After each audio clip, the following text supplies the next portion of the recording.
ولا قوة إلا بالله العلي العظيم. أعوذ بالله من الشيطان اللعين الرجيم. بسم الله الرحمن الرحيم. الحمد لله رب العالمين والعاقبة للمتقين والجنة للمطيعين والنار للعاصين. والصلاة والسلام على أشرف الأنبياء والمرسلين مولانا وسيدنا أبي القاسم محمد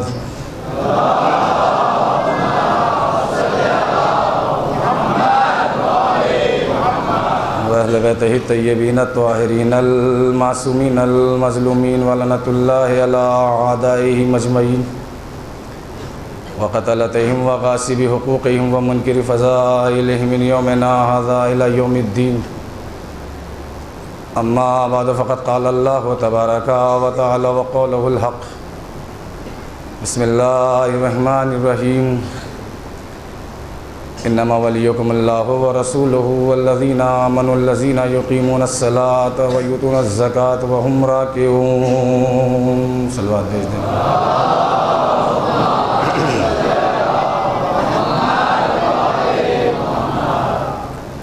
حضرت اس عشرہ محرم کے چند راتوں کے لیے یعنی 10 راتوں کے لیے جس عنوان کا ہم نے انتخاب کیا ہے وہ آج اپنے 5ویں مرحلے میں داخل ہو گیا.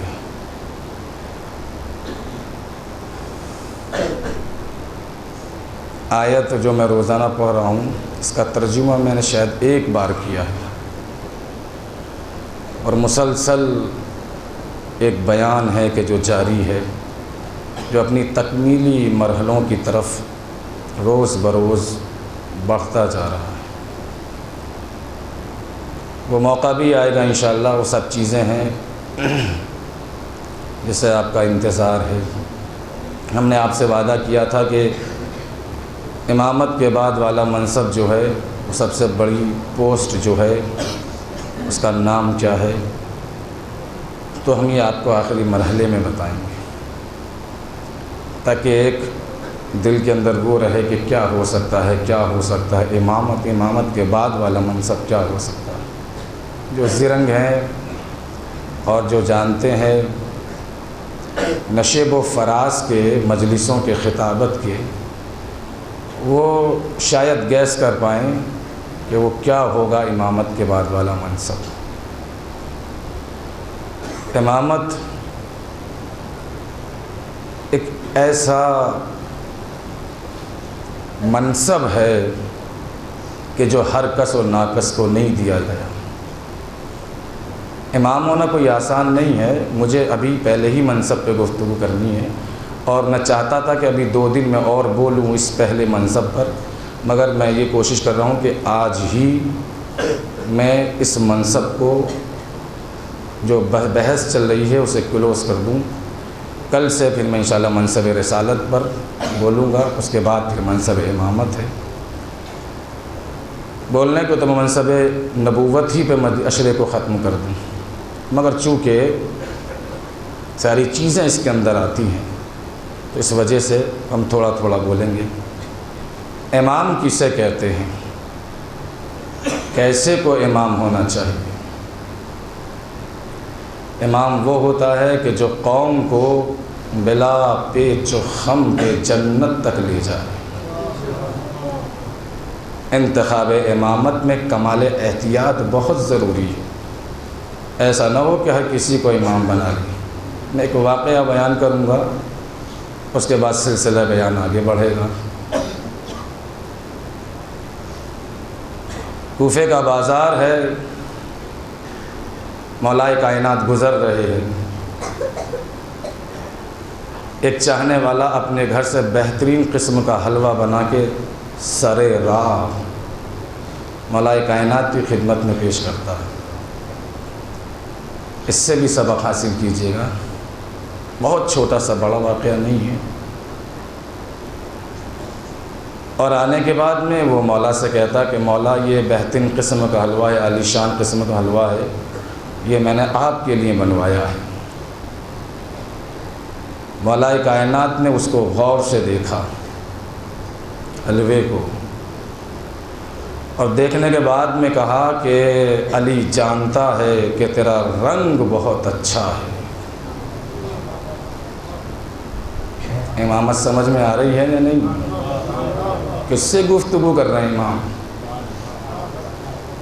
دیکھیں، حلوہ کوئی ایسی قیمتی چیز نہیں ہے کہ جو امیروں کے گھر بنتا ہو اور غریبوں کے گھر نہ بنتا ہو۔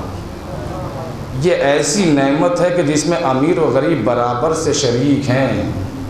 ایسا نہیں کہ 5 بلڈنگ جس کے بنی ہوئی ہیں، سنگ مرمر لگا ہوا ہے، وہی کھاتا ہوگا، اور جو مڈل طبقے کا ہے یا اس سے نیچے طبقے کا ہے وہ کھاتا ہی نہیں ہوگا۔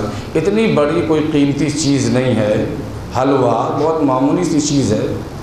مولا کائنات نے اسے غور سے دیکھا، اور دیکھنے کے بعد میں کہا، آنکھوں میں آنسو آ جائے تو اپنے تو حق میں دعا کرنا، مگر میرے مغفرت کے لیے دعا ضرور کرنا کہ مرنے کے بعد اللہ مجھے جوار ائمہ میں جگہ دے۔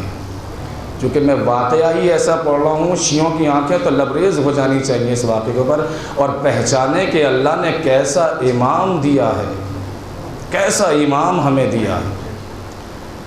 دیکھا، اور دیکھنے کے بعد میں کہا کہ میں جانتا ہوں کہ تیرا رنگ بہت اچھا ہے۔ اس کے بعد میرے امام نے اس طریقے سے حلوے پہ انگلی رکھی جیسے یہ میں مائک پہ رکھ رہا ہوں، اسے ٹچ کیا، اور ٹچ کرنے کے بعد میں کہا کہ علی یہ بھی جانتا ہے کہ تو بہت نرم و نازک بھی ہے۔ دو جملے کہے، اور دونوں مولا کائنات نے اپنے لیے کہے۔ پہلا جملہ کہ علی جانتا ہے کہ تیری شکل و صورت بڑی خوبصورت ہے، علی یہ بھی جانتا ہے کہ تو نرم و نازک بھی بہت ہے۔ اب تیسرا جملہ سنیے اور قسمتوں پہ ناز کیجئے کہ کیسا امام ملا ہے۔ تیسرا جملہ جو مولا نے کہا وہ یہ کہا کہ مگر علی کا خدا گواہ ہے کہ علی تیرے ذائقے سے واقف نہیں ہے، کہ تو ذائقہ ہے کیسا تیرے اندر، علی تیرا ذائقے سے واقف نہیں ہے، نہیں جانتا علی، باخدا میرا خدا گواہ ہے کہ تیرا ذائقہ کیسا ہے۔ کچھ سمجھ میں آیا؟ علی جیسا امام نے زندگی بھر حلوہ نہ کھایا، پوری زندگی میں حلوہ نہیں کھایا۔ حلوہ ایسی نعمت تھی جو علی جیسا امام نہ کھائے، اور دے رہے ہیں آپ۔ مگر کہنے کا مطلب کیا، اس واقعے کا مطلب کیا ہے؟ اس کا مقصد یہ نہیں ہے کہ علی کا شیعوں سے یہ مطالبہ ہے کہ تم بھی حلوہ نہ کھانا، نہیں۔ مولا کائنات نے کہا ہے کہ نعمت الہی سے لطف اندوز ہوئیے، جو اللہ نے دیا ہے اس سے استفادہ کیجئے۔ دیکھو تم میرے جیسے نہیں ہو سکتے، لیکن میرا تم سے یہ دیکھیں جملہ جو ہے وہ میں یہ دینے جا رہا ہوں، لیکن جس نے زندگی بھر حلوہ نہ کھایا ہو اس کا یہ مطالبہ آپ سے کبھی نہیں ہے کہ تم بھی کبھی حلوہ نہ کھانا، مگر ہاں میرے شیعوں میں تم سے ایک مطالبہ تو کر سکتا ہوں کہ حلوہ تو کھانا مگر لقمہ حرام نہ کھانا۔ صلوات پڑھتے ہیں مل جل کے محمد و آل محمد پر، لقمہ حرام نہ کھانا۔ ہم تمہیں حرام سے روکنے کے لیے آئے ہیں، ہاں ہم تمہیں حلال کی طرف لینے کے لیے آئے ہیں۔ آؤ میرے شیعوں، آؤ، میری عدالت تو دیکھو، میری حکومت تو دیکھو، میری زندگی تو دیکھو، میرے حالات تو پڑھو۔ اور دے رہے ہیں آپ، یہ علی جیسا امام کیسے کائنات کے درمیان سے نکل گئے، اور دنیا علی کے جانے پہ خوشیاں منائی لوگوں نے۔ شام کے اندر خوشیاں منائی گئیں عزیزان گرامی۔ ام المومنین نے اپنے غلام کا نام بدل کے قاتل علی پہ رکھ دیا تھا کہ یہ علی کا قاتل ہے، اس کا نام عبد الرحمن ہے، لہٰذا میں اپنے قاتل اس کا اپنے غلام کا نام عبد الرحمن رکھ رہی ہوں۔ یہ دور گزر گیا علی کے اوپر۔ بہرحال میں اس منزل تک آؤں گا، چونکہ مجھے ایک تبلیغ جملہ دینا رہتا ہے، آج زیادہ نہیں پڑھوں گا چونکہ مجھے اسی موضوع کو آج یہاں کلوز کرنا ہے۔ پہلا منصب منصب نبوت کا ہے۔ کل منصب کے حوالے سے بات یہاں تک پہنچی تھی کہ اللہ نے شیطان کو مدت معلوم تک کی زندگی دی ہے۔ مانگی کب تک کی تھی؟ قیامت تک کی۔ اللہ نے یہ کہا کہ ہم تجھے مدت معلوم تک کی زندگی دے رہے ہیں، قیامت تک کی زندگی نہیں دیں گے تجھے۔ اور در آپ اب جب اللہ نے اسے نکالا، کہا کہ فخرج منہا، نکل جا میری بارگاہ سے۔ اور در آپ کہا کہ پروردگار جا رہا ہوں، مگر اتنی جو میں نے عبادت کی ہے اس کا صلہ کیا ہے؟ دیکھیں سمجھتے رہیے منصب دار کیا اور منصب دار سے ٹکرانے کا نتیجہ کیا ہے؟ کہا کہ یہ جو میں نے عبادت کی ہے، کہا کہ مانگ کیا مانگتا ہے؟ عبادت کا صلہ۔ تو اس نے ایک تو چیز یہی مانگی قیامت تک کی زندگی، تو اللہ نے کہا کہ نہیں، قیامت تک کی تو نہیں دیں گے، مدت معلوم تک کی دے رہے ہیں۔ اب اس نے دو چیزیں اور مانگی۔ پہلی چیز مانگی کہ پروردگار لمبی عمر دے دے، یہی لمبی عمر جو قیامت تک کے لیے مانگ رہا تھا۔ اللہ نے کہا کہ لمبی عمر لے کے کیا کرے گا؟ مدت معلوم تک کی کوئی کم مدت نہیں ہے یہ عمر دینا، آج تھوڑی ہے مدت معلوم۔ کہ کرے گا کیا لمبی عمر لے کے؟ کہا کہ بہت دنوں تک جینا چاہتا ہوں۔ اب جس کے دل میں یہ سوال پیدا ہو جائے کہ ابھی اور جی لوں، 100 سال کی عمر ہو، تو صاحب کہا کہ دی، مدت معلوم تک کی دی۔ کہا کہ دوسری چیز کیا مانگتا کہ بنو آدم پہ کنٹرول دے دے، تسلط دے دے، آدم کی اولاد پہ دے دے تو کنٹرول۔ کہا کہ دیا۔ کیا کہہ رہا ہوں بھائی؟ کہا کہ دیا۔ اس کے بعد کہتا کہ کثرت اولاد دے دے۔ کہا کہ کثرت اولاد کا کیا کرے گا؟ کہا کہ تاکہ اکثریت پہ ناز کر سکوں۔ صلوات پڑھتے مل جل کے محمد والے محمد پر، اکثریت پہ ناز کر سکوں۔ تو اس کا مطلب یہ ہے کہ کثرت میں ہونا کوئی قابل فخر بات نہیں ہے۔ نعرہ لگ گیا، میں سمجھ گیا کہ بات پہنچ گئی۔ میں آج مہتا گیا تھا، وہ ہم 5-6 سال پہلے اشرا پڑھ چکے ہیں، تو ہمارے جاننے والے بیمار تھے، وہ اپنا ہارٹ سرجری ان کی ہوئی ہے، ان کو میں دیکھنے کے لیے گیا، تو یہی سب باتیں چل رہی تھی کہ ایسا ایسا چل رہا ہے، کیا چل رہا ہے۔ میں نے کہا یہ تو آپ کانودر والوں سے پوچھیے گا، میں اپنی زبان سے کیا کہوں۔ کہا کہ کوئی رسپانس تازہ مل رہا ہے؟ میں نے کہا بہت زبردست مل رہا ہے۔ تو انہوں نے ایک جملہ کہا کہ مولانا جب آپ یہ دیکھیں کہ پورا مجمع تمہیں ایک طرف سے سارا تمہاری طرف دیکھ رہا ہے، وہ ان کا دیکھنا ہی داد ہے۔ میں کہا جی صحیح کہا، بالکل۔ اور جب لوگ ادھر ادھر دیکھنے لگے، چھت دیکھنے لگے، دیواریں دیکھنے لگے، اٹھ کے جانے لگے، سمجھ جانا کہ آپ کی مجلس کامیاب نہیں ہو رہی۔ جب تک تمہیں دیکھتے رہیں، جب تک سمجھتے رہیے کہ آپ کامیاب جا رہے ہیں۔ تو میں نے ابھی اس اصول کو گانٹھ میں باندھ لیا ہے۔ صلوات پڑھیں مل جل کے محمد والے محمد پر۔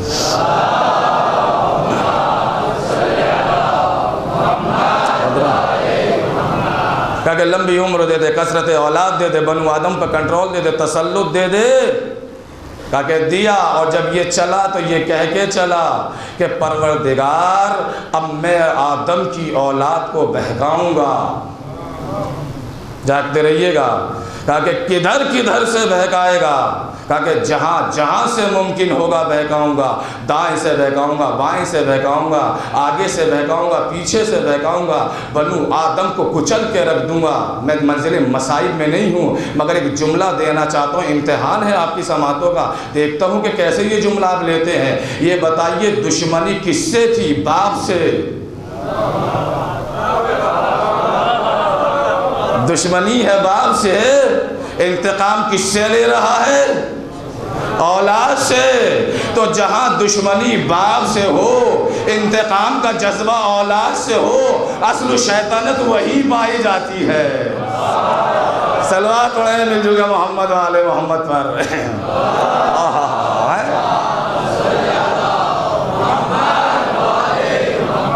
شیطنت ہے، وہ شیطنت ہے کہ جہاں دشمنی باپ سے ہو، اور جذبہ انتقام اولاد سے ہو،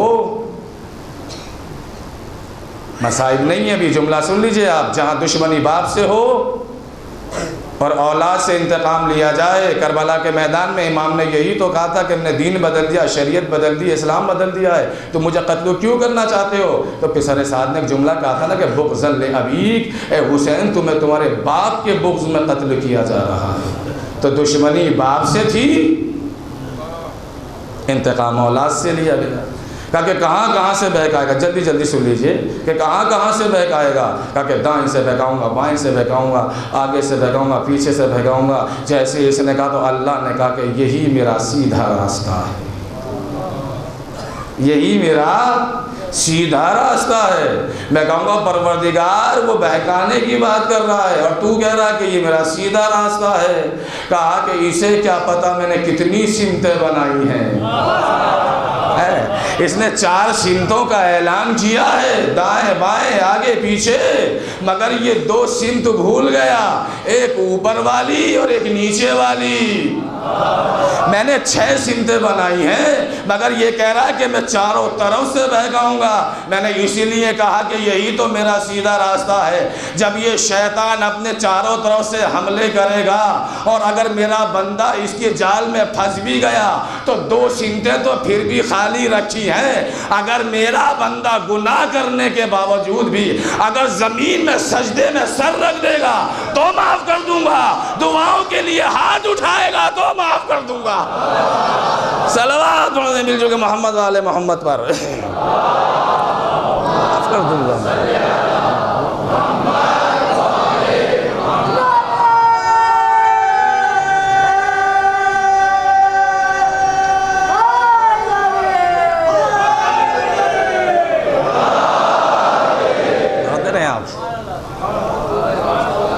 نے 2 سمتیں اس نے چھوڑ دی ہیں، اوپر والی اور نیچے والی۔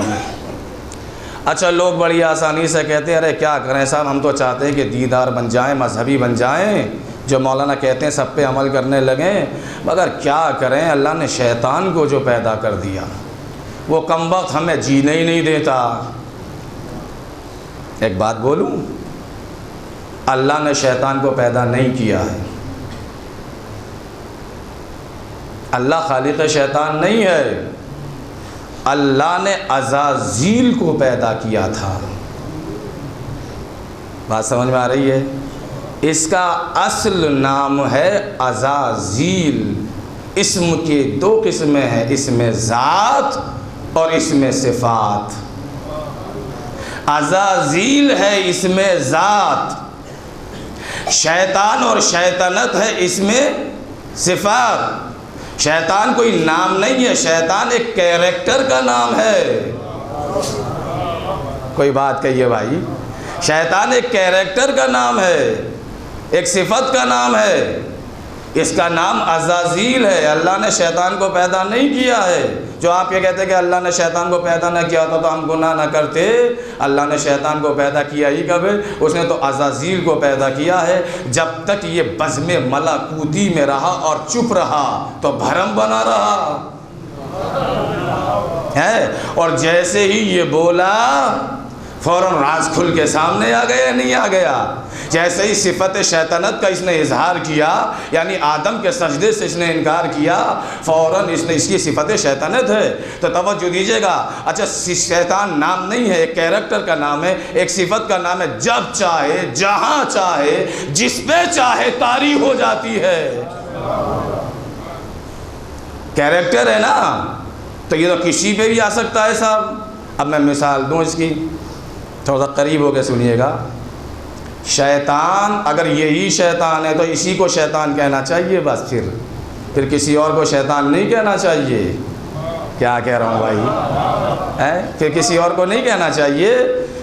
اکثر مجلس پڑھنے جاتے رہتے، کہیں خمسہ، کہیں عشرہ ہے، کہیں چیلوں کی مجلس، کہیں برسی کی دیسی کی مجلس۔ ایک جگہ ہم چلے گئے مجلس پڑھنے کے لیے، اس گھر میں ایک صاحبزادے تھے جو آئے کمرے میں سے نکل کے جہاں ہم بیٹھے ہوئے تھے، انہوں نے جھک کے آداب کیا، سلام کیا۔ ہم نے کہا جیتے رہو بیٹا، وعلیکم السلام۔ کہا کہ آپ کے لیے پانی لاؤں، چائے لاؤں، کیا ہے چاہیے آپ کو بتائیے، کوئی وہ ہے خواہش وائش؟ اور ادب تہذیب کے ساتھ بیٹھا ہے صاحب۔ چھوٹا سا کچلو ہے وہ، چھوٹا سا۔ اب ہم نے دیکھا بھائی بچہ تو بہت با تہذیب ہے صاحب، کیا کہہ رہا ہوں، ہانڈی کا ایک چاول دیکھا جاتا ہے بس، پوری دیکھ کا اندازہ ہو جاتا ہے، کیا کہہ رہا ہوں۔ جب اس نے اتنے ادب سے بولا تو میں سمجھ گیا اس سے پورے گھر کی تہذیب کا میں نے اندازہ لگا لیا کہ ماشاءاللہ کیا سجاوا مرصع جو ہے یہ گھرانہ ہے، کتنی تہذیب ہے۔ اب صاحب تصویر کا دوسرا، اب ہم جو دوسرے گھر گئے کسی کے وہاں تو ان کے بھی ایک صاحبزادے تھے، کیا کہہ رہا ہوں صاحب، انہوں نے آتے ہی دیکھا پردے میں سے اور ہمارا منہ چڑھانا شروع کر دیا، کبھی ناک چڑھائی کبھی منہ چڑھایا۔ ہم نے کہا یہ تو بہت بدتمیز بچہ ہے بھائی، کبھی پانی کے گلاس میں ہاتھ مار دیا، امامے میں ہاتھ لگا کے چلا گیا، اخبار پڑھ رہے تھے ٹائم پاس کرنے کے لیے، وہ بیچ میں سے اس کو پھاڑ دیا۔ ارے بھیا بیٹھ جا سکون سے، کیا ہو گیا تجھے؟ اب جیسے ہی صاحب معاملہ آئے ہم نے کہا کہ صاحب یہ تو بڑا شیطان ہے۔ میں پہلے ہی کہہ کے نکلا ہوں کہ بھائی شیطان ایک کیریکٹر کا نام ہے، کیا ہے؟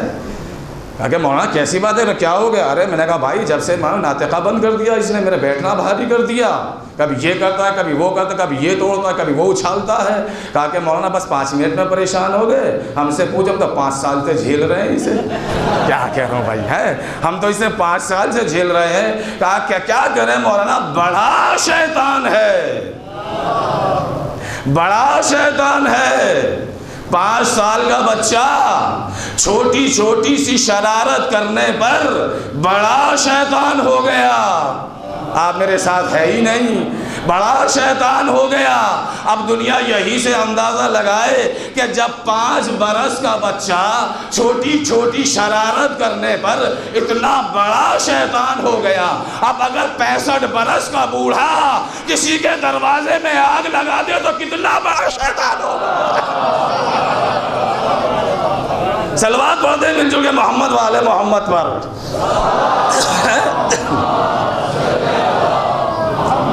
شیطان ایک صفت ہے، شیطان ایک کیریکٹر کا نام ہے، جب چاہے جہاں چاہے جس پہ چاہے طاری ہو سکتا ہے۔ اچھا صاحب یہ نکلا تو صحیح، مگر ایک جملہ کہہ کے نکلا تھا کہ میں بہکاؤں گا، اور یہ آج تک بہکا ہی رہا ہے، یہ بھی سمجھ لیجئے آپ۔ میں کہوں گا شیطان تیرا تو کام ہی الٹے سیدھے کام کرنے کا ہے، خدا سے یہ کہہ دیتا کہ میں دنیا میں جا رہا ہوں تبلیغ کروں گا اور آ کے بہکانا شروع کر دیتا، کہہ کے آتا کہ تبلیغ کروں گا اور آ کے بہکانا شروع کر دیتا۔ کہا کہ صاحب یہ مشورہ مجھے نہ دینا، کیا کہہ رہا ہوں بھائی، جو وعدہ کر کے آیا ہوں، جو کہہ کے آیا ہوں اللہ سے، میں اسی پہ ڈٹا رہوں گا۔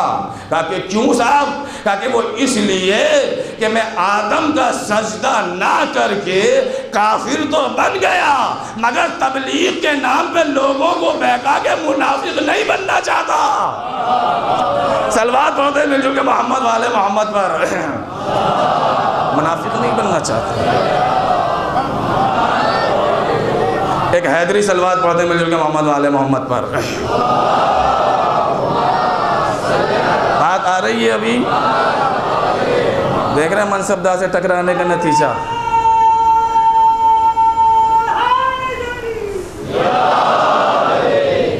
تو یہ منصبدار سے ٹکرانے کے نتیجے ہیں، پہلے ہی منصبدار سے ٹکرانے کے نتیجے سمجھ میں آ رہے ہیں آپ کے؟ اب صاحب اب چونکہ لوگ کہتے ہیں کہ صاحب شیطان کو اللہ نے پیدا کر دیا، اب 2 عقیدے اور پیدا ہوئے، یہ رائج ہے باقاعدہ۔ وہ کہتے ہیں کہ اللہ صاحب خیر بھی ہے اور صاحب شر بھی ہے، خالق خیر بھی ہے خالق شر بھی ہے، معاذ اللہ۔ یہ دنیا کا عقیدہ ہے، یعنی جو کچھ کرتا ہے وہ اللہ کرواتا ہے، بندہ کچھ کر نہیں سکتا۔ اللہ نے بندے کو فاعل مختار بنا کے بھیجا ہے، مجبور نہیں بنا کے بھیجا ہے، مگر ہے لوگوں کا ایک عقیدہ۔ میں کیا کہوں عزیزان گرامی کہ صاحب جو کرتا ہے سب اللہ کرواتا ہے، اللہ صاحب خیر بھی ہے اور معاذ اللہ صاحب شر بھی ہے۔ اس عقیدے کا مطلب آپ سمجھے کہ جو کچھ کراتا ہے وہ اللہ کراتا ہے۔ اس عقیدے کا مطلب یہ ہے کہ جس کے گھر میں چوری ہو گئی، یعنی جو چرا کے لے گیا وہ بھی اللہ نے کرایا، اور جس کے گھر میں چوری ہو گئی وہ بھی اللہ نے کرائی۔ یہ ہے اس عقیدے کا مطلب ہے کہ جو کچھ کراتا ہے وہ اللہ کراتا ہے۔ اللہ صاحب خیر بھی ہے، معاذ اللہ صاحب ہو جو ہے خالق شر بھی ہے۔ تو یاد رکھیے گا اللہ خالق خیر تو ہے، خالق شر نہیں ہے۔ میں کیا کہہ رہا ہوں بھائی، اگر اللہ خالق شر ہوتا تو قرآن کی وہ آیت کہاں سے لے کے کہاں لے کے جاؤ گے کہ فَمَن يَعْمَلْ مِثْقَالَ ذَرَّةٍ خَيْرًا يَرَهُ وَمَن يَعْمَلْ مِثْقَالَ ذَرَّةٍ شَرًّا يَرَهُ۔ ذرہ برابر خیر کر کے آؤ گے تو جزا دوں گا، ذرہ برابر شر کر کے آؤ گے تو سزا دوں گا۔ یہ آیت بتا رہی ہے کہ اللہ صاحب خیر ہے، خالق خیر ہے۔ دل لگ رہا ہے یا نہیں لگ رہا ہے؟ صاحب جو ہے خالق خیر ہے، خالق شر، مگر یہ عقیدہ ہے۔ یہ کیوں عقیدہ بنایا لوگوں نے؟ اس عقیدے نے یزید کی بھرپور وکالت کی ہے۔ کچھ لوگوں نے یزید کو بچانا چاہا یہ عقیدہ بنا کر۔ کیا کہہ رہا ہوں بھائی، کچھ لوگوں نے عقیدہ یہ رائج کر کے یزید کو بچانا چاہا۔ کیا مقصد؟ اس عقیدے کو جب رائج کیا تو مطلب یہ ہوا کہ قاتل بھی رضی اللہ اور مقتول بھی رضی اللہ ہے۔ یعنی مقصد کیا ہے؟ قاتل بھی رضی اللہ اور مقتول بھی رضی اللہ۔ تو مقتول تو رضی اللہ ہوتا ہے، قاتل کبھی رضی اللہ نہیں ہوتا۔ کیا کہہ رہا ہوں بھائی؟ لوگ کہہ رہے ہیں کہ معاذ اللہ خالق شر ہے۔ آئیے اس عقیدے کی سب سے پہلی بنیاد، خشت اول، پہلی اینٹ جو رکھی ہے وہ کس نے رکھی ہے؟ کوئی تو استاد ہوگا، کوئی تو استاد ہوگا جس نے یہ پہلے کہا۔ ارے میں کیا کہہ رہا ہوں بھائی، اس کے بعد ہی تو یہ عقیدہ رائج ہوا۔ آئیے قرآن کی طرف میں بتاتا ہوں سب سے پہلے کس نے الزام اللہ کی طرف لگایا۔ جب پروردگار عالم نے کہا کہ نکل جا میری بارگاہ سے، تو مردود ہو گیا، لعنتی ہو گیا، تو وہ ایک جملہ کہہ کے چلا ہے کہ رب بما اغویتنی، کہ میرے رب نے مجھے گمراہ کر دیا۔ انا خیر منہ، حالانکہ میں تو خیر پر تھا، حالانکہ میں تو خیر پر تھا۔ اتنا بڑا شری شر کر کے یہ کہہ رہا ہے کہ میں خیر پر ہوں، اتنا بڑا شر کر کے کہہ رہا ہے کہ میں خیر پر ہوں، اور کہہ رہا ہے کہ میرے رب نے مجھے گمراہ کر دیا۔ اس کا مطلب ہے سب سے پہلے شر کی نسبت شیطان نے اللہ کی طرف دی تھی۔ میں کیا کہہ رہا ہوں بھائی، ہے نا؟ یہ کیسے مسلمان ہیں کہ جو شر کی نسبت اللہ کی طرف دے رہے ہیں؟ یہ تو شیطان بھی جانتا تھا کہ شر اتنی بدترین صفت کا نام ہے کہ اس نے اپنی طرف نسبت نہیں دی، اللہ کی طرف نسبت دی۔ اب رہ گیا معاملہ منصبدار کا، تو اللہ نے جناب آدم سے کہا یا آدم اسکن انت و زوجک الجنہ، کہ آدم تم اور تمہاری بیوی تم دونوں جنت میں رہو، آم کھاؤ، امرود کھاؤ، ناشپاتی کھاؤ، لیچی کھاؤ، جو کھانا ہے وہ کھاؤ، جس نعمت سے فائدہ اٹھانا ہے اسے اٹھائیے، مگر احتیاط رہے لا تقربا هذه الشجرہ، ہے کہ اس درخت کے قریب بھی نہ چلے جانا۔ یہ جو شجرہ ممنوعہ ہے اس کے قریب بھی نہ چلے جانا۔ تو قریب جانا تو بہت دور کی بات ہے، وہاں تو تناول فرما بیٹھے، کھا بیٹھے، کھا لیا ہی نہیں کھا لیا، اور جب کھا لیا تو اللہ نے کہا کہ بس ہو چکی نماز، مصلی اٹھائیے، جہاں کے لیے بنے تھے وہاں چلیے اور دیتے رہیے گا۔ کیا کہا تھا؟ یہ شجرہ ممنوعہ ہے، اس کے قریب نہ چلے جانا۔ میں جملہ دوں آپ سنبھال پائیں گے؟ بالکل سنبھالیے گا۔ ایک مرتبہ پانچویں امام سے پوچھا گیا کہ مولا یہ بتائیے کہ جب پروردگار عالم نے آدم کے جو ہے ہینڈ اوور جنت کر دی، ان کے جنت بالکل ملک میں دے دی، حق کے تصرف میں دے دی، سب کچھ کھاؤ، جو چاہے جو چیز کے لیے دل چاہے وہ کھائیے آپ، تو خالی ایک دانہ کھانے پہ جنت سے بھیج کیوں دیا؟ جب اتنی بڑی جنت حوالے کر دی تو ایک دانہ کھانے پہ جنت سے بھیج کیوں دیا؟ یہ پانچویں امام نے جواب دیا تھا، کہا کہ معاملہ دانا کھانے کا نہیں تھا، معاملہ اصل میں یہ ہے کہ وہ پھل جو جنت میں آدم نے کھا لیا وہ اللہ نے ہم آل محمد کے لیے پیدا کیا تھا، وہ ہمارا حق تھا، وہ ہمارا حق تھا، ہمارا۔ لہذا آدم منصب دار صحیح، معصوم صحیح، ہادی برحق صحیح، ہمارے حق میں سے ایک دانہ کھایا تھا تو جنت سے بھیج دیے گئے۔ ارے زمانے والوں کیا ہو گیا، جو اہل بیت کے حق کا ایک دانہ کھا لے وہ جنت سے بھیج دے، جو اہل بیت کا پورا بات کھا جائے۔ صلوات پڑھتے ہیں مل جل کے محمد والے محمد پر، وہ جنت۔ ایک حیدری صلوات پڑھتے ہیں مل جل کے محمد والے محمد پر۔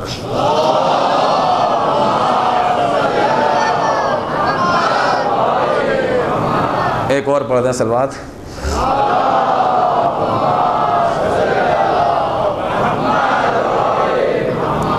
تو صاحب وہ آل محمد کا حق تھا، دیکھ رہے ہیں آپ، آدم بیٹے کیا ہوا، منصبدار ہیں، سب کچھ ہے، مگر اچھا ایک لفظ بہت بولا جاتا ہے اور اکثر شاعری بھی فرمائی جاتی ہے اس کے اوپر، غلط ہے، حرام ہے، کہ جناب آدم کو جنت سے نکالا گیا، جنت سے نکالا گیا، جنت سے نکالا گیا۔ کتنی بڑی توہین ہے یہ منصبدار الہی کی یہ جملہ کہنا کہ جنت سے نکالا گیا۔ میں کانودر کے اندر اشرا پڑھنے کے لیے آیا ہوں اور میری مجلسیں چل نہیں رہی ہیں، لوگ برداشت نہیں کر پا رہے ہیں، اور انہوں نے ہم سے کہا کہ مولوی صاحب ایسا ہے کہ ہم دوسرے مولانا کو بلا رہے ہیں، آپ تشریف لے جائیے یہاں سے۔ اور جب میں چلا جاؤں کوئی اور مولانا یہاں آ جائیں اور میں احمد آباد میں آؤں یا اطراف میں آؤں اور وہاں لوگ کہیں کہ مولانا سنا ہے کہ آپ کو کانودر سے نکال دیا گیا، مجھے کتنا برا لگے گا یہ لفظ۔ میں تو خاکی بندہ ہوں، کیا کہہ رہا ہوں بھائی، میں تو خاکی بندہ ہوں، تو جب لفظ نکالنا مجھے برداشت نہیں ہے تو معصوم کے لیے یہ جملہ بولنا۔ آدم نکالے نہیں ہیں، دونوں کی لفظ ہے، شیطان کی بھی اور جناب آدم کی بھی۔ شیطان کے لیے کہا کہ فخرج منہا، نکل جا یہاں سے، جناب آدم اور جناب حوا کے لیے کہا کہ فاہبطا علی الارض، اتر جاؤ زمین پر۔ تو نکالا جانا اور ہے، اتارا جانا اور ہے۔ صلوات پڑھیں مل جل کے محمد والے محمد پر۔ نکالا جانا اور ہے، اتارا جانا اور ہے۔ اتارا گیا ہے انہیں، اور دے رہے ہیں آپ۔ اب صاحب جب وہ، اب لوگ بڑی آسانی سے کہتے ہیں کہ جناب آدم سے معاذ اللہ جنت میں گناہ ہو گیا، منصبدار اور گناہ کرے گا، یہ ہے باقاعدہ لکھا ہوا ہے بھائی۔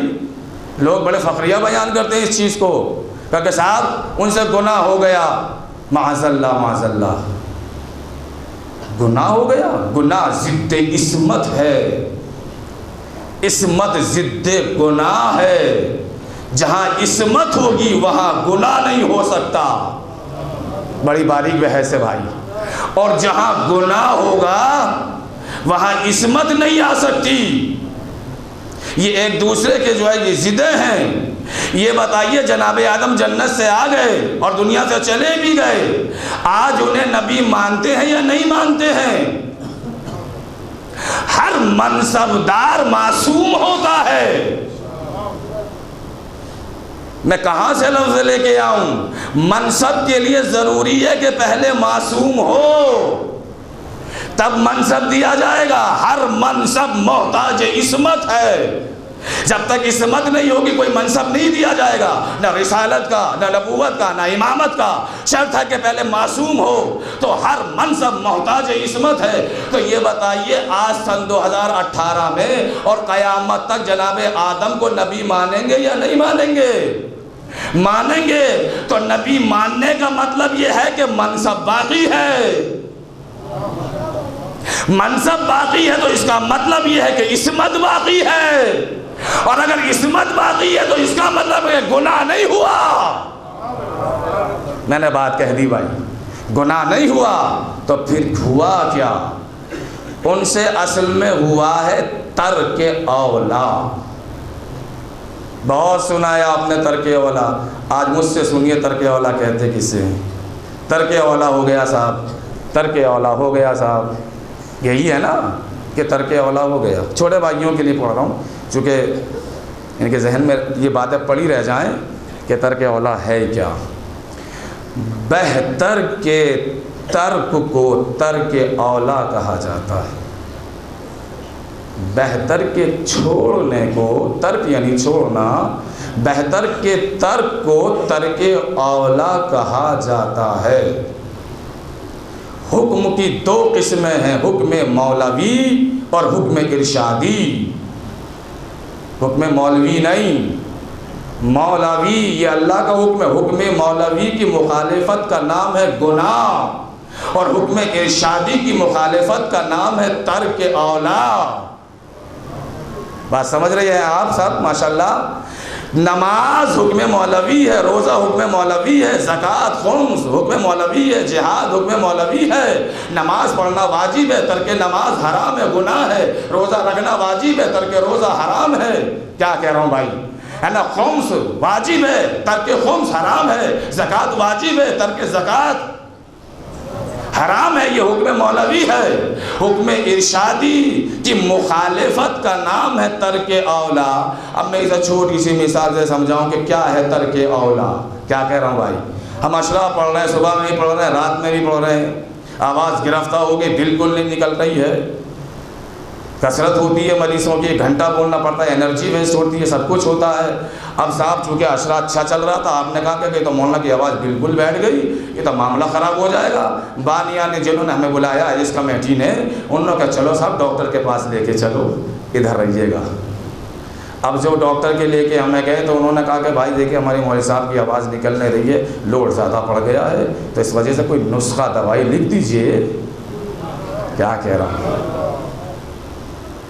انہوں نے کہا کہ اچھا ہم لکھ کے دیتے ہیں، لیجئے یہ دوائی ہے، اسے صبح دوپہر شام کھا لیجئے گا، اور اس کے ساتھ ساتھ آپ کو پرہیز کرنا پڑے گا، کھٹی چیز نہ کھائیے گا، ٹھنڈا پانی نہ پیجیے گا۔ کیا کہہ رہا ہوں؟ آئس کریم نہ کھائیے گا، کولڈ ڈرنک نہ لے لیجیے گا، ہے۔ اور یہ بہت بڑا مسئلہ ہے کہ ڈاکٹر جس پہ پہرا بٹھاتا ہے سب سے زیادہ اسی کو جی چاہتا ہے۔ شوگر پیشنٹ والوں سے پوچھو، سب سے زیادہ میٹھے کو جی چاہتا ہے کہ نہیں چاہتا ہے؟ یہ ہے بالکل، اس کے پرہیز ہے۔ اب صاحب ہم دوائی لے کے آئے، ہم نے 1 دن دوائی کھائی، 2 دن کھائی، اب چونکہ کھانا آتا ہے تو دسترخوان پہ سب وہاں دہی بھی رکھی ہوئی تھی، اور وہ جو ہے لیموں کا اچار رکھا ہوا تھا، اب وہ ہم نے کہا کہ بھائی ہم پانی یہاں کا نہیں پی پائیں گے چونکہ گلا خراب اور ہو جائے گا، تو کیونکہ مجھ صاحب وہ منرل واٹر تو ختم ہو گیا، ارے چھوڑو، ہم نے کہا کولڈ ڈرنک لے آؤ بھائی، ہم پانی کی جگہ اسی سے کام چلا لیں گے۔ کیا کہہ رہا ہوں بھائی؟ اب سب کچھ کھاتے رہے، پیتے رہے، دوائیاں بھی کھاتے رہے۔ دوسرے دن پھر پہنچے، کہا کہ کیسی دوائی دے دی آپ نے ہمارے جناب کو؟ باپو بولتے ہیں نا یہاں تو، کیسی دوائی دی آپ نے ہمارے باپو کو بھائی؟ ان کی تو آواز ہی نہیں کھلی۔ اب کہ کیسی بات کرو، دوائی تو بہت اچھی دی تھی بھائی، اچھوں کا گلا کھول دیا۔ کیا کہہ رہا ہوں بھائی؟ اچھوں کا گلا کھول دیا، ان کا گلا ہی نہیں کھل پایا۔ کہا کہ مولانا یہ بتائیے کہ وہ جو ہم نے پرہیز بتایا تھا وہ بھی کیا؟ ارے ہم نے کہا کہاں کیا بھائی، وہی تو مصیبت ہے، دل کر لیا تھا تو ہم نے دہی کھا لی، ادھر سے نیم اٹھا کے چاٹ لیا، ہم سے برداشت نہیں ہوا۔ کہا کہ مولانا یہ نہ کرتے تو اولا تھا۔ میں کیسا پانی کر کے سمجھا رہا ہوں، اگر یہ نہ کرتے تو اولا تھا، اگر یہ کیا تو آپ نے ترک اولا کر دیا۔ یعنی بہتر کے ترک کو ترک اولا کہا جاتا ہے۔ اللہ رے مزاج جنت کہ جناب آدم کے ترک اولا کے بوجھ تک کو جنت برداشت نہ کر سکی۔ ارے مزاج جنت سمجھ میں آیا؟ یہ مزاج جنت ہے کہ آدم جیسے منصبدار کی بھی ترک اولا کے وزن کو، بوجھ کو جنت برداشت نہ کر سکی، ترک اولا کو برداشت نہ کر سکی۔ ارے دنیا ہمیں جواب تو دے کہ جو جنت ترک اولا کو برداشت نہ کرے وہ ترک مولا کو کیا برداشت کرے گی؟ صلوات پڑھتے ہیں مل جو کہ محمد والے محمد پر۔ ترک مولا کو کیا برداشت کرے گا؟ ایک صلوات اور پڑھ دیں مل جل کر محمد والے محمد پر۔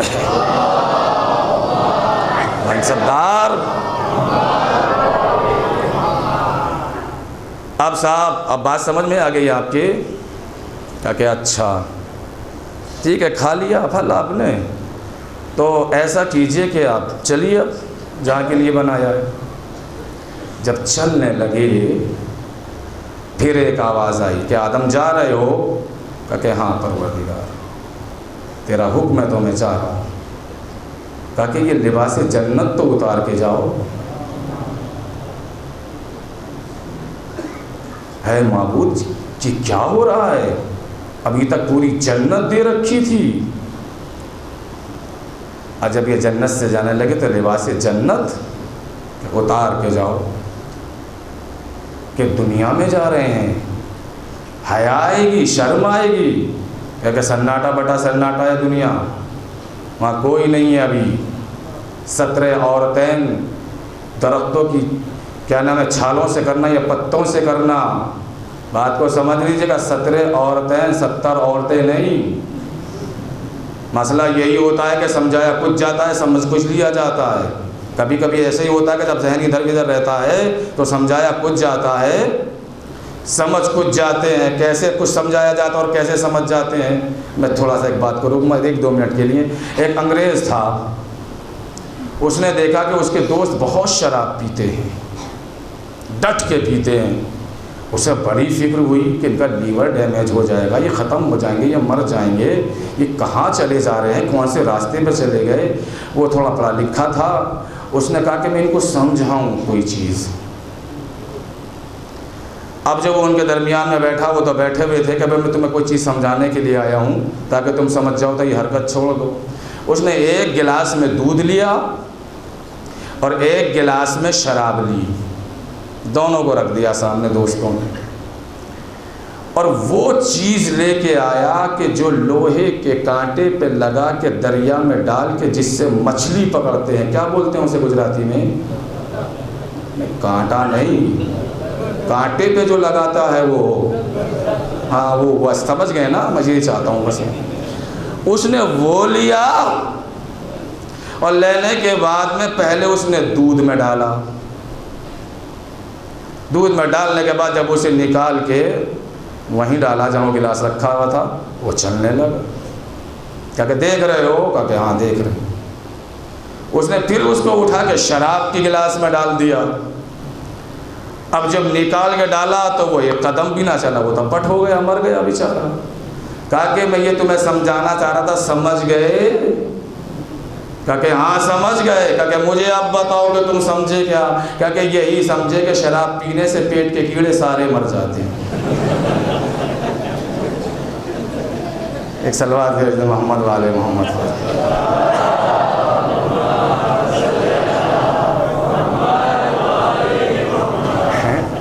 تو میں اس لیے کہتا ہوں کہ بھائی سمجھایا کچھ جائے اور سمجھ میں کچھ اور آ جائے تو ادھر رہیے۔ ماشاءاللہ بہت دل لگا کے آپ سنتے ہیں۔ تو معاملہ کیا ہوا؟ کہا کہ یاد ہم جا رہے ہو؟ کہا کہ ہاں پروردگار تیرا حکم ہے جانا تو پڑے گا۔ کہا کہ لباس جنت تو اتارتے جاؤ۔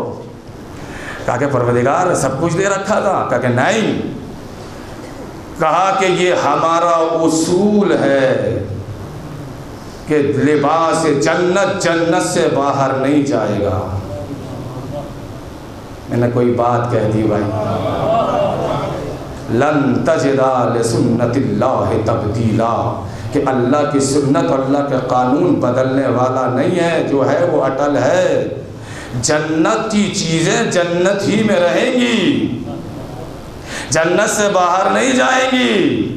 میں اتروا لیا لباس جنت، حوا تم بھی اتارو، آدم تم بھی اتارو، دونوں سے لباس جنت اتروا لیا۔ میں کہوں گا پروردگار یہ قانون برقرار رہنا چاہیے، یہ قانون برقرار رہنا چاہیے کہ لباس جنت جنت کے باہر نہیں جائے گا۔ آدم و حوا سے تو نے اتروا لیا، اب اگر شب عید شہزادی کے بچے مچل جائے اللہ اکبر. شہزادی کے بچے مچل جائیں تو کیا ہوگا؟ شب عید شہزادی سے بچوں نے کہا تھا نا کہ اماں ہمارے لباس کہاں ہیں؟ اسرت اور غربت کا یہ عالم تھا کہ فاطمہ نے اپنی غربت پہ رو دیا بچوں کا سوال ہوتے ہی. کہا کہ بچوں لباس چاہیے؟ کہا کہ جی اماں. شہزادی نے بچوں سے کہا میرے لاڈلو سو جاؤ، صبح کو درزی کپڑے لے کر آئے گا.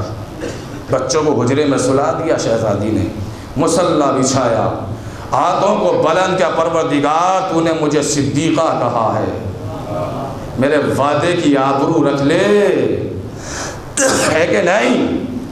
وہ در صبح نمودار نہ ہوئی تھی صحیح سے کہ دروازے میں دق الباب ہوا. اندر سے جناب سیدہ نے کہا کہ من فی الباب، کون ہے دروازے پر؟ باہر سے آواز آئی کہ انا خیاط الحسنین، شہزادی میں حسنین کا درزی ہوں. کیا کہہ رہا ہوں بھائی؟ تو یہ لباس تو آئے یا نہیں آئے؟ پروردگار تیرا تو قانون یہ ہے کہ قانون نہ ٹوٹے گا نہ بدلے گا، ہے نا. جنت کی چیز تو جنت سے باہر جائے گی نہیں، نہ لباس نہ کچھ. کہا کہ تو میرا قانون ٹوٹا کہاں ہے؟ کیا کہہ رہا ہوں بھائی؟ میرا قانون ٹوٹ کہاں گیا؟ کہا کہ یہ ٹوٹ نہیں گیا، یہ جنت سے جو لباس آ رہے ہیں. کیا کہہ رہا ہوں بھائی؟ دیکھیں مسئلہ یہ نہیں ہے کہ یہ قانون ٹوٹا. میرا لمحہ فکریہ ہے مسلمانوں کے لیے کہ کم سے کم مسلمان اس واقعے پہ نظر تو دہرائیں. قرآن کہہ رہا ہے کہ اللہ کا قانون بدلے گا نہیں، اور ادھر رضوان کپڑے لے کے آ رہا ہے. کیا مانے؟ یہ مان لیں کہ خبردار. دیکھیں توجہ دیجیے گا، یا تو یہ مان لو کہ اللہ کا قانون ٹوٹ گیا، جیسے ہی یہ مانے گی دنیا کافر ہو جائے گی، یا تو دنیا یہ مان لے کہ اللہ کا قانون ٹوٹ گیا، یا پھر یہ مانے کہ جہاں یہ رہتے ہیں وہی جنت ہے. میں آپ کو ایک واقعہ چھوٹا سا سناؤں تاکہ بات ثابت ہو جائے کہ یہ جنت ہے کہ نہیں. رسول اسلام خطبہ دے رہے تھے مسجد کے اندر، اور انہوں نے کہا کہ ہمارے گھرانے کی کنیز اور غلام، ہمارے چاہنے والے سب جنت میں جائیں گے، سب جنت میں جائیں گے. جناب قمر بھی سن رہے تھے یہ بات. اب بھائی جسے رسول کی زبان بشارت جنت کی دے دے، کیا کہہ رہا ہوں بھائی؟ اگر کوئی آیت اللہ آپ زیارت کرنے کے لیے جائیں، سر پہ ہاتھ رکھ کے تم سے کہیں کہ گھبرانا نہیں، تم ڈائریکٹ جنت میں جاؤ گے، تو کتنی خوشی ہوگی. محبت سے چہرہ لال ہو جائے گا خوشی کے مارے کہ ہمیں زندگی میں جنت کی بشارت آیت اللہ نے دی ہے، جو نائب امام ہے. کم ہستی کا نام نہیں آیت اللہ. اور جہاں بشارت رسول دے رہے ہوں، قمبر فوراً وہاں سے نکلے. خطبہ تمام جب ہو گیا فوراً نکلے، اور نکلنے کے بعد میں در سجادہ پہ آئے، اور آنے کے بعد میں دق الباب کیا. جناب فضہ باہر دروازے میں آئی. فضہ نے کہا کہ قمبر خیریت تو ہے؟ سانس بڑی تیز تیز چل رہی ہے تمہاری، اور وہ مزاج تو ٹھیک ہے. جناب قمبر نے کہا فضہ خوشی کی خبر ہی ایسے لایا ہوں کہ تمہارا چہرہ بھی کھل اٹھے گا. میں کیا کہہ رہا ہوں بھائی؟ تمہارا چہرہ بھی کھل اٹھے گا. ایک مدد جناب فضہ نے کہا اچھا قمبر ایسی خبر لے کے آئے ہو؟ چونکہ قمبر باہر والے ہیں نا، فضہ تو اندر والی ہیں. کیا کہہ رہا ہوں ہے؟ کہا کہ ایسی خبر لے کے آئے ہو کہ میرا چہرہ کھل جائے گا، میں بھی تو سنوں کہ وہ کون سی خیر وہ ہے خبر ہے. کہا کہ فضہ تمہیں خبر نہیں ہے، آج رسول اسلام نے یہ کہا ہے کہ ہمارے چاہنے والے اور ہمارے گھر کی کنیز اور جو ہے نوکر سب جنت میں جائیں گے. فضہ جیسی کھڑی تھی ایسی کی ایسی کھڑی رہی، نہ مسکراہٹ، نہ ہنسنا، نہ کھلنا. کیا کہہ رہا ہوں؟ کچھ بھی تو نہیں. کہا قمبر نے کہا کہ فضہ ارے تمہیں تو حیرت میں پڑ جانا چاہیے تھا، اتنی بڑی بشارت لے کے آیا ہوں، خوشخبری لے کے آیا ہوں. کہا کہ کیسی خوشخبری اور کیسی بشارت؟ کہا کہ جنت کی. کہا کہ اے قمبر جنت میں جانا تمہیں مبارک ہو، فضہ تو رہتی ہی جنت میں ہے. صلوات پڑھ دیں مل جو کہ محمد والے محمد پر. فضہ تو رہتی ہی جنت میں ہے. یہ خاندان ہے، یہ آل محمد ہیں. کیا شرف پایا ہے اہل بیت اطہار نے. آدم منصب دار سہی مگر لباس جنت اتار کے چاہیے۔ یہ فضیلتیں ہیں آل محمد کی کہ پوری نعمت دنیا اور نعمت آخرت، نعمت جنت جن کے اختیار میں۔ مانگو، آل محمد سے سلیقہ ہونا چاہیے مانگنے کا، طریقہ ہونا چاہیے مانگنے کا، کچھ آداب ہوتے ہیں نا۔ یہ اہل بیت ہیں، جناب سیدہ مولا کائنات نے جناب سیدہ کے آخر دنوں میں کہا تھا کہ فاطمہ کوئی خواہش ہے، کوئی آرزو ہے تو بتاؤ میں پورا کروں۔ علی سے جناب سیدہ نے کہا کہ علی میں کیا خواہش اظہار کروں، اس لیے کہ جب میں رخصت ہو کے بابا کے گھر سے چلی تھی تو میرے بابا نے ایک جملہ کہا تھا، فاطمہ علی سے کوئی کبھی زندگی میں خواہش نہ کر بیٹھنا، اس نے کہ علی بہت غریب ہے۔ کہا کہ نہیں فاطمہ میرا دل چاہتا ہے، بتاؤ تو صحیح کوئی چیز چاہیے۔ شہزادی نے کہا کہ علی میرا انار کے لیے دل چاہ رہا ہے، میں رقص کے ساتھ آ رہا ہوں، مجھے مسائل جو پڑھنے ہیں مجھے وہ پڑھنے ہیں، پہلے آمادہ ہو جائیے آپ رونے کے لیے۔ کہا کہ مجھے انار چاہیے۔ مولا کائنات انار کی تلاش میں نکلے، انار کی فصل نہیں تھی اس وقت میں، مولا کائنات بہت دور دراز سے یہاں سے ایک انار مہیا ہوا، ایک انار لے کے پلٹ ہی رہے تھے کہ ایک خرابے سے کسی کے کراہنے کی رونے کی آواز آئی۔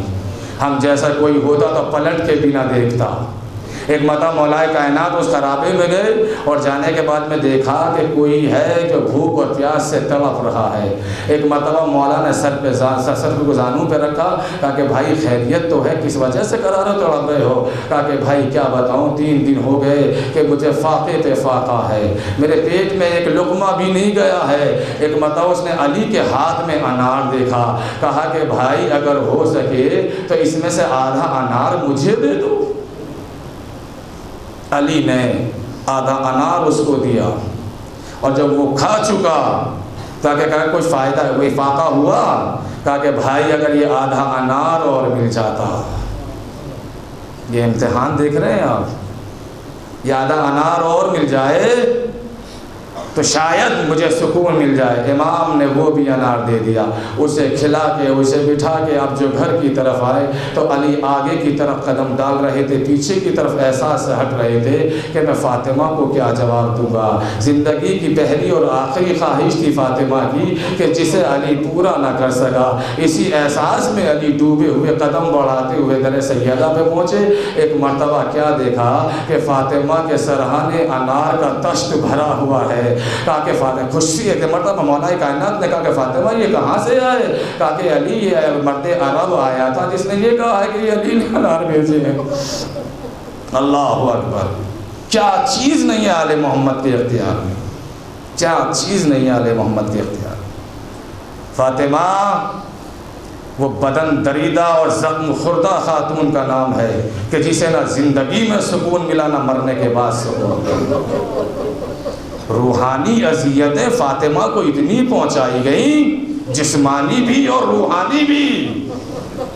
جسمانی پسلیاں توڑ دی گئیں، شمشیر یا کوڑے تھے شمشیر غلاف سے فاطمہ کے ہاتھ کو مارا گیا، بدن میں محسن کو شہید کر دیا گیا، اور روحانی اذیتیں کس نے فاطمہ کو دی گئی؟ اللہ اکبر۔ ایک تو اذیت ہو تو عزیزوں میں ذکر کروں فاطمہ سیدہ کے مجھے مصائب نہیں پڑھنے، مگر یہ ہے کہ کربلا میں جگہ جگہ جناب سیدہ کا وجود ملا ہے۔ کہیں قافلے کے پیچھے سے رونے کی آواز، کبھی قافلے کے آگے سے رونے کی آواز، کبھی چٹیل بیان میں سے رونے کی آواز، کبھی زندان شام کے پیچھے سے سیدہ کے رونے کی آواز۔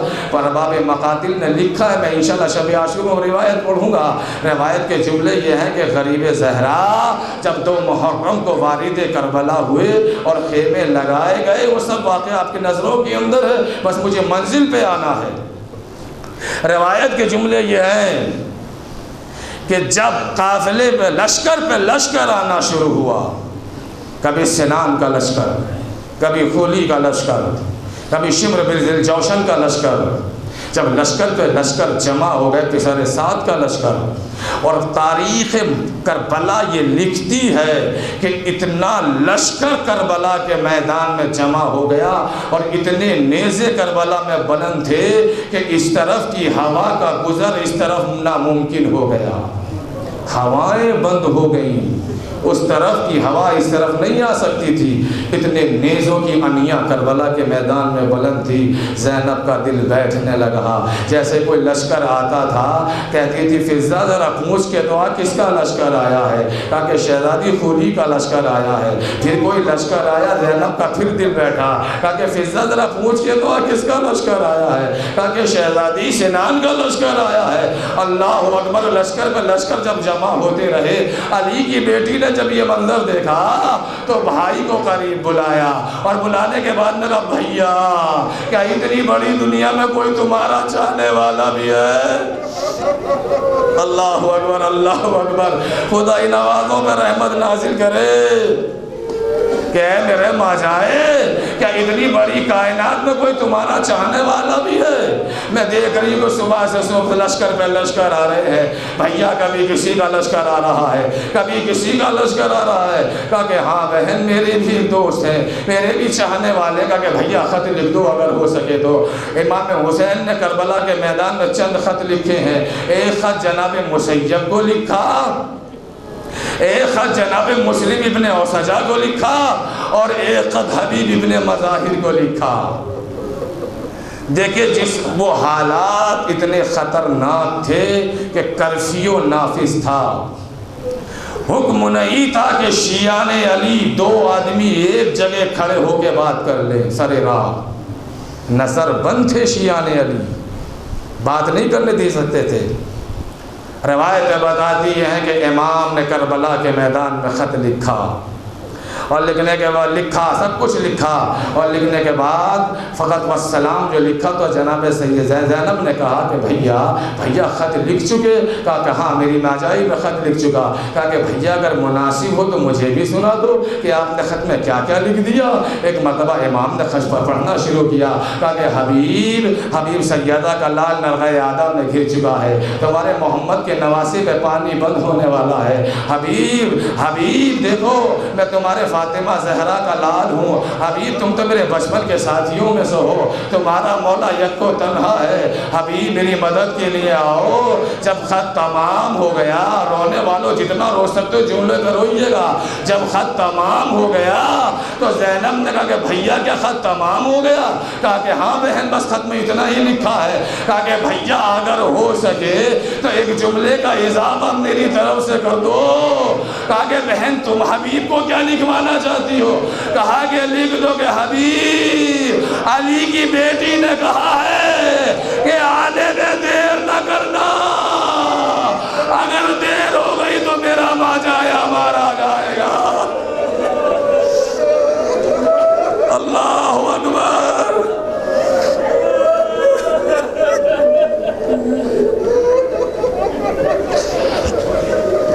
حبیب آنے میں دیر نہ کرنا۔